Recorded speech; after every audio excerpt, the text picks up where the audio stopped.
د بینظیر د روپو نوې قسط په رقم نه شروع کیږي او دې ځل به تاسو ته 100 روپۍ ملاويږي. د دې لپاره کې اکثر ځینې کسان چې دغه تاسو کې کسان تاسو کوي چې کوم کسان د اکتوبر نومبر دسمبر د روپۍ راغستي هغه د تاسو کې چې نوې قسط په رقم نه شروع کیږي.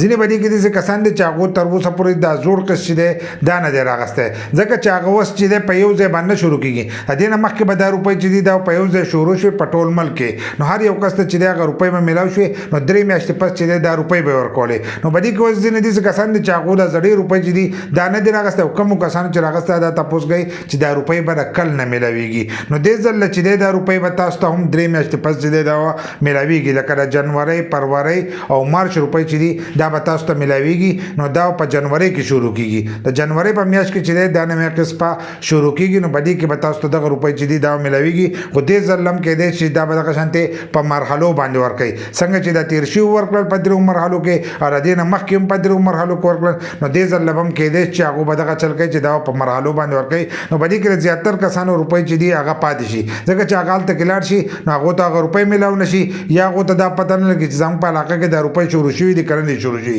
ځکه چې هغه په لګو لګو ضلعو کې چې دا روپۍ شروع کوي دلته چې موږ ویډیو کو په ویډیو کې تاسو ته وایي چې روپۍ شروع شي دي کله چې تاسو لاړ شئ نو تاسو ته هغه روپۍ نه ملاويږي. د سره وجنه نه ملاويږي چې تاسو په ضلع کې چې دغه روپۍ نه شروع شي. بدی کې ځینې کسان دا تاسو کوي چې دې ځل به موږ ته دا روپۍ سو ملاويږي. نو دې ځل چې دې بدی روپو کې اضافه کړی دا د هغه طرف وینا شي دا چې 13500 روپۍ چې دي دا به تاسو ته ملاويږي. وس چې کله دا روپۍ شروع شي نو دا غي نه ورسته چې دا پته لګي لکه څنګه به تاسو ته 10500 ملاوي دي نو بدی کې وس 3000 روپۍ چې اضافه کړی دا 13500 روپۍ چې دي دا به تاسو ته ملاويږي. خو دا به تاسو ته په جنوري کې ملاويږي لکه راتلونکي کم نوې قسط چې دا هغه ملاويږي. کوم کسان چې دا زړې نه راغستي او هغه زړې رالین دا زړې به تاسو ته 10500 روپۍ چې دي دا ملاويږي. او کوم کسان چې دا تاسو کو چې دا روپۍ به کله شروع کیږي نو دا هر 3 میاشتې پس چې دا شروع کیږي خو مخکې په یو ځای شروع شوي نو دا غي نه به 3 میاشتې پس چې دا غي به پته لګي دا. خو بدی کې ځینې دي کسان چې هغه وسم دا زوړ قسط نه راغسته نو هغه هم دا وایي چې 3 میاشتې پس به شروع کیږي.